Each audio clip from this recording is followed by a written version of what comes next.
Or else what? This is my trusty old Apple MacBook Pro.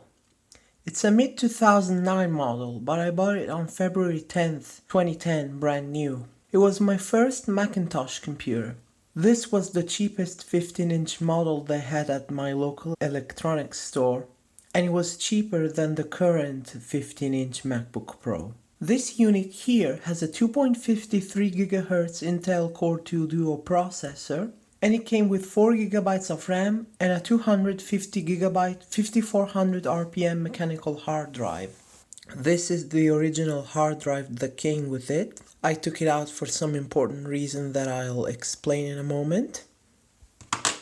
And in my memories box, I have the original RAM that came with it.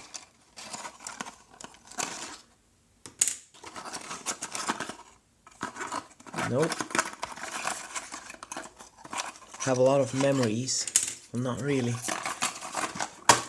The original RAM that came with it is 4 GB, 2 sticks, each with 2 gigs by Samsung. I'm gonna safely put away my memories box because I want to keep my memories safe. It also has an NVIDIA GeForce 9400M graphics card with 256 megabytes of video RAM. When I bought it, it came with macOS 10.6 Snow Leopard, but this computer was around before Snow Leopard came out. And if you bought it around that time, it would have come with Leopard 10.5. It's possible to downgrade this computer to Leopard even if it came with Snow Leopard, because the hardware has been the same since it came out in June 2009 until they updated it in June 2010, I think. I've used this as my main computer for years. Until May 2015, when I bought the HP 15 laptop I already did a video about. Of course, when this Mac was brand new, I loved using it more than anything else, like most people who get their first Mac. Of course, over the years the novelty wore off, but I was able to do some upgrades on it, as shown in the video title, which makes this computer still quite capable and fun to use today. The saying once you buy a Mac you never go back doesn't apply to me, as I now have an HP laptop. I did install macOS 10 on it, but I use Windows 10 about 90% of the time. But anyway, back to this MacBook. During those 5 years, this MacBook has been through some upgrades, both hardware and software wise. I already talked about the original hard drive and RAM, but I didn't talk about the new hardware I put in it. The reason I took off this hard drive is because it died in November 2011. If I plug it in, it just makes clicking sounds and the computer doesn't recognize it. I wanted to get an SSD, but back then they were still quite expensive, so I got a Western Digital Scorpio Blue 500GB hard drive, also 5400 RPM, even though it seemed quite a bit faster than this thing here. And I've had it for the longest time. However, there were some problems with the new hard drive. The EFI firmware of this computer notices that it's an unsupported hard drive, and for some reason it would become unbearably slow. Like, I tried to install macOS 10 on it when I got the new hard drive, and it was forever stuck at the installing phase. The problem was that the EFI firmware on this computer didn't like the new hard drive, even if it didn't have anything unusual. What I had to do was downgrade it from 1.7 to 1.6. I'll put a link to download this old EFI firmware in the description. It's a CDR image file. You burn it using disk utility on macOS 10. Then you boot from it. It will make some scary low-pitched beeps, but then it will restart with the old EFI firmware. But with the old EFI firmware, no version of macOS 10 newer than 10.8.2 will work. Suddenly the video is less grainy, because I switched from 1080p 60 frames per second to 720p 30 frames per second, because if I don't, I'm gonna run out of space real soon. So, anyway, with the newer EFI firmware, the hard drive is too slow to be usable, and with the new EFI firmware I can't run anything newer than macOS 10.8.3. For the longest time I was stuck with macOS 10.7 because I could fully upgrade that while I couldn't fully upgrade 10.8. Recently I downgraded it to Snow Leopard because I like it better than Lion. But a little bit after that I got something new.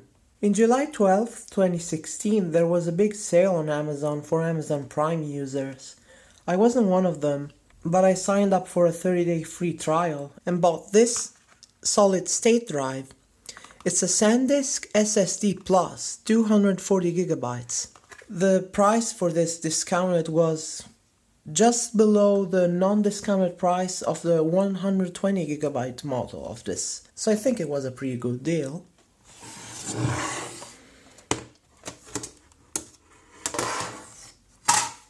Here it is. It's pretty glossy, but it's in place of the original hard drive now. Speaking of what's under this computer, I also had to buy new replacement screws for the bottom cover because I lost the original ones. And I also had to replace the rubber feet because they got lost over time.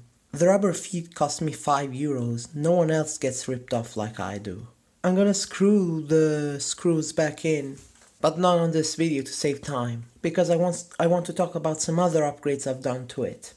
As seen in my HP Stream 13 versus MacBook Pro video, the power adapter cable ripped, so I bought a new one. On Amazon, an original one was €40 compared to €90 on the Apple website. So that was another good deal, but had nothing to do with Amazon Prime. The power brick looks the same. It's the square shape with the plug that you can take out and you can put an extension cable. And it has these for wrapping the cord around. This is a 60 watt power adapter. This 15-inch MacBook 2.53 GHz mid-2009 is the only 15-inch MacBook which has a 60 watt power supply. All the other 15-inch MacBooks, newer and older, use an 85 watt power supply. So maybe it's like a glorified 13-inch MacBook, I don't know.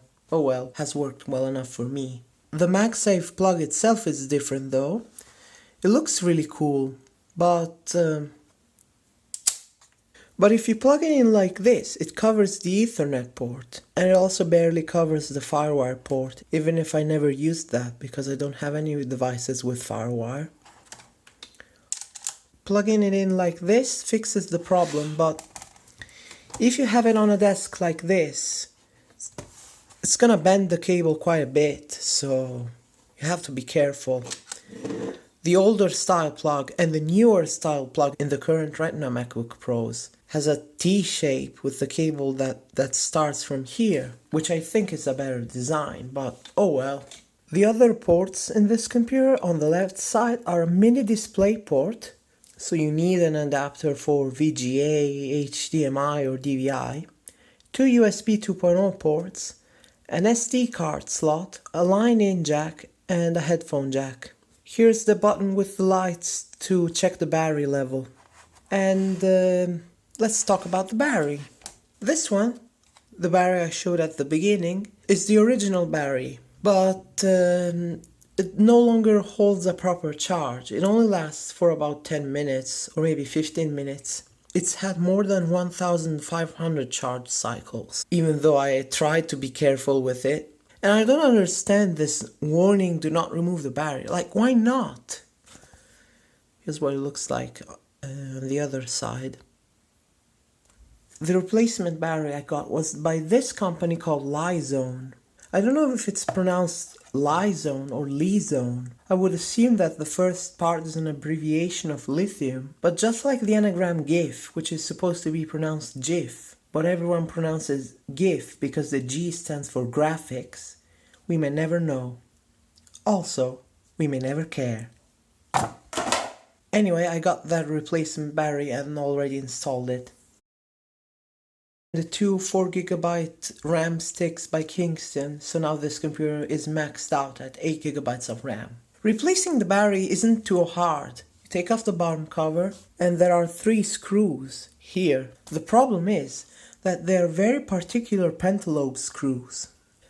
The Lhad battery came with some, it didn't come with the SSD of course, came with generic instruction manual, doesn't tell you how to take apart the MacBook. It came with some screwdrivers. For example, I needed the Phillips one to take off the bottom cover. It also came with a tri-wing, pentalobe T5 and 6 points. Problem is, none of those work for those 3 screws. It uses a very specific type of pentalobe screwdriver that unscrews screws only used to hold the battery on the 2009 MacBook Pro. That's how specific it is, the greedy bastards who try their hardest to lock you out of your own shit that you paid your own goddamn money for. I couldn't find the screwdriver I needed on Amazon, and on iFixit it was 18 euros plus shipping, which was too expensive for me. I found it on eBay for 3 euros plus 1 euro shipping from China. It took 2 weeks to arrive, but here it is. And this one worked perfectly, so I was able to unscrew the screws, take off the old battery, put in the new one, and screw everything back in. So to sum up, this computer has pretty much all its upgradable parts upgraded. New SSD, new battery, and more RAM. I could have bought a bigger SSD of course, but 240 gigabytes was all I could afford. And again, it was cheaper than the non-discounted version of the 120 gigabyte one. I don't have to install that much stuff on this computer anyway, just my iTunes library and some apps, but 240 gigabytes is enough. I'll screw the bottom cover later. Now I'll show you the other sides. On the front there's the thing to help you open it, sleep light, and infrared sensor for the Apple remote. On the right side there's a Kensington lock slot and DVD-RW drive, which Apple calls Super Drive. It's slot loading, the disc just slides in there. And it doesn't support mini CDs or mini DVDs, it only supports the regular sized CDs and DVDs. On the back there's nothing special. At the top it has a VGA webcam, which isn't very good. About over here there's the microphone, and there's the power button, which is not built into the keyboard, because where the new Macs have a power button, this one has an eject button for the Super Drive. This model has a glossy LCD with a resolution of 1440 by 900. There's a model which has a matte screen with a grey bezel, but that was more expensive. Suddenly it's dark and grainy again. While 60 frames per second looks really cool, my OnePlus One camera kinda makes it look a bit too grainy. So maybe it's best if I keep 30 frames per second on this video. The keyboard has fared well over the years. It's a little worn out, but you can't really notice it. I like that it's also backlit, but I usually keep the keyboard backlight at the minimum. Otherwise I turn it off completely. The trackpad is still a pleasure to use, especially with a few gestures, like 2-finger scrolling, 3 fingers to go back and forward the page on the web browser, and 4 fingers using mission control. You can see I mentioned mission control and not expose, which is in Snow Leopard. And that's because on the SSD I was able to install macOS 10.11 El Capitan, the newest version that this computer supports. It's still running the old EFI firmware, but somehow with this SSD, which is also supposed to be not supported by Apple, it works.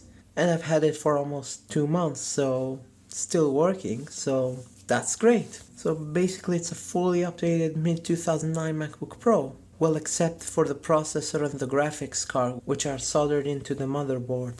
Now we'll turn it on. I've already shown how fast it starts up, but I'll show you again.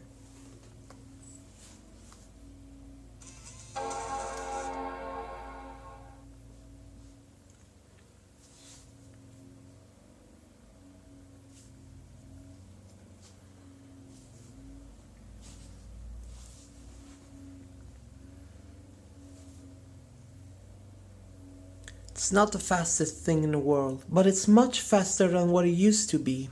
When I had the mechanical hard drive and Lion or Snow Leopard, and for a brief time even Mountain Lion before 10.8.3, it took over 3 minutes to boot up and about 10 minutes to finish loading all the startup apps.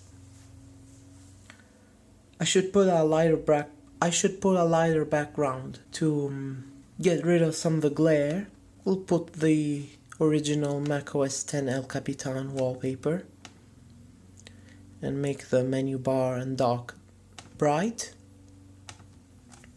A solid state drive doesn't just make a computer much faster. It also makes it quieter because of no moving parts. The only noise this computer now makes is from the CPU fan. And it's much less fragile. You can shake the computer all you want and it won't risk being damaged. And also it's resistant to magnetic fields. In fact, I turned off the sudden motion sensor, a feature MacBooks have, which parks the hard drive heads if the computer detects sudden movements. But on SSDs, this feature is useless, so I turned it off.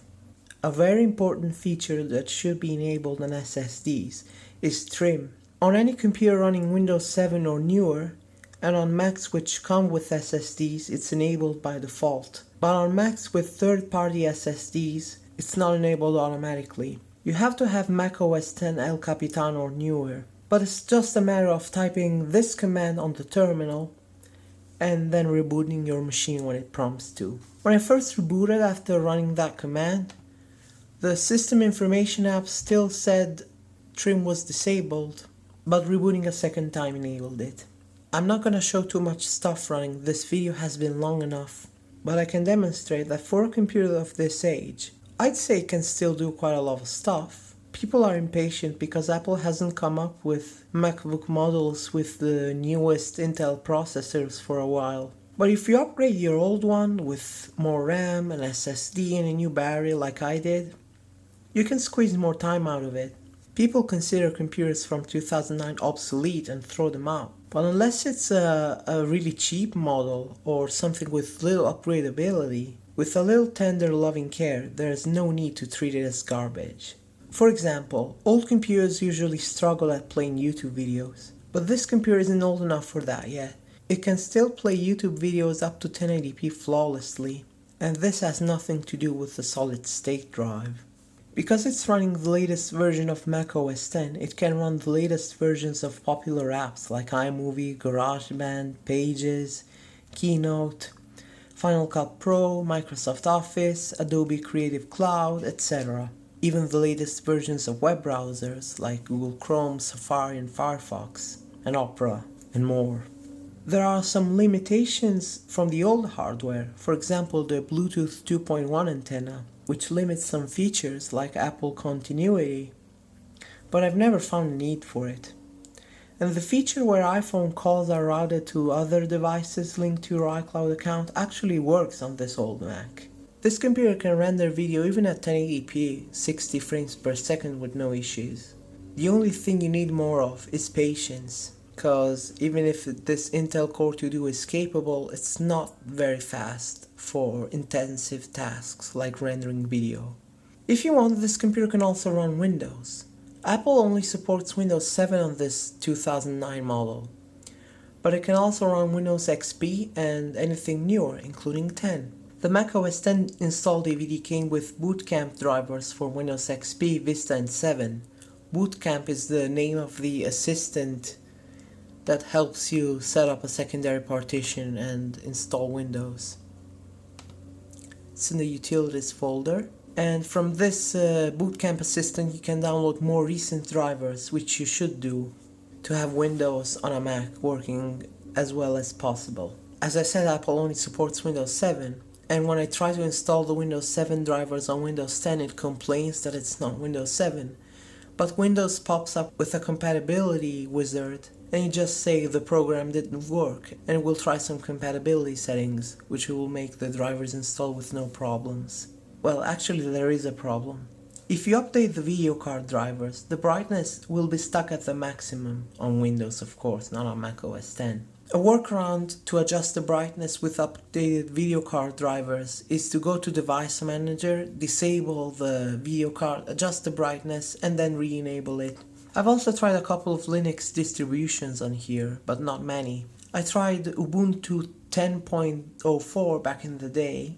Recently I tried Linux Mint 18, which I had to install in legacy BIOS mode for best results, just like Windows. The only issue is that the Wi-Fi drivers don't work, but the Ethernet drivers do, so I just connect it to the internet using Ethernet and go to the additional drivers settings to download and install the Wi-Fi drivers, which are pretty easy. Doesn't involve using the terminal.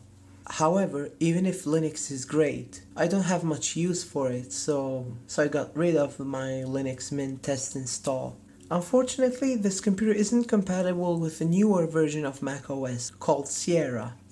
However, you can install it using a patch tool, which will make it compatible because macOS Sierra isn't too different under the hood. And it's compatible with some Intel Core 2 Duo Macs. So if you use this patch, it will work just as well as El Capitan. But for the sake of everything working perfectly in a supported manner, I'm keeping El Capitan for now. Even if you stick with El Capitan, it will last for years to come. Hell, I was going to keep a macOS 10 Snow Leopard on this computer forever if I hadn't bought that SSD and discovered macOS 10 El Capitan works on it.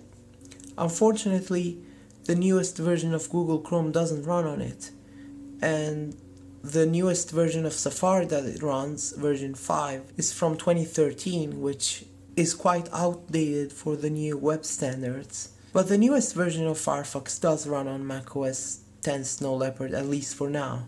And the newest version of Microsoft Office it runs is 2011, which is more than good enough. So yeah, if you're stuck with Snow Leopard, you can still use it quite a bit. Of course, a lot of apps aren't compatible anymore. I can't sync my iOS 9 devices with Snow Leopard because it's not compatible with iTunes 12. So I'm glad El Capitan works on this, and it's quite fast too. The battery for now works okay. It's at 73% and 4 hours 14 minutes remaining. I discovered it doesn't last as long as the original battery when it was new. But Apple advertised this computer as having a 7-hour battery life, and I never got up to that. Not even on the original battery. 4 to 5 hours is an okay battery life for me. This replacement Lizone battery is not as good as the original one, but it's new, so you don't have to keep the computer plugged in all the time, like what I had to do when I had the old battery. So that's my restored and upgraded MacBook Pro. Of course, it's not really impressive if you compare it to newer Macs and newer computers in general, but for what it is, with these upgrades, it works great and can still be used for quite a while. This computer has had a very good run and is still running great, even if it can't do CPU intensive tasks fast. For basic functionality like web browsing, documents, music, and watching movies, even though it's not a 16:9 display, it's great. So I don't see any reason to throw this computer away just because it doesn't have an Intel Core i processor or a Retina display or it's 7 years old. Well, I bought it 6.5 years ago, but it's a 7-year-old model. So yeah, that's it about my 2009 MacBook Pro. Thank you for watching.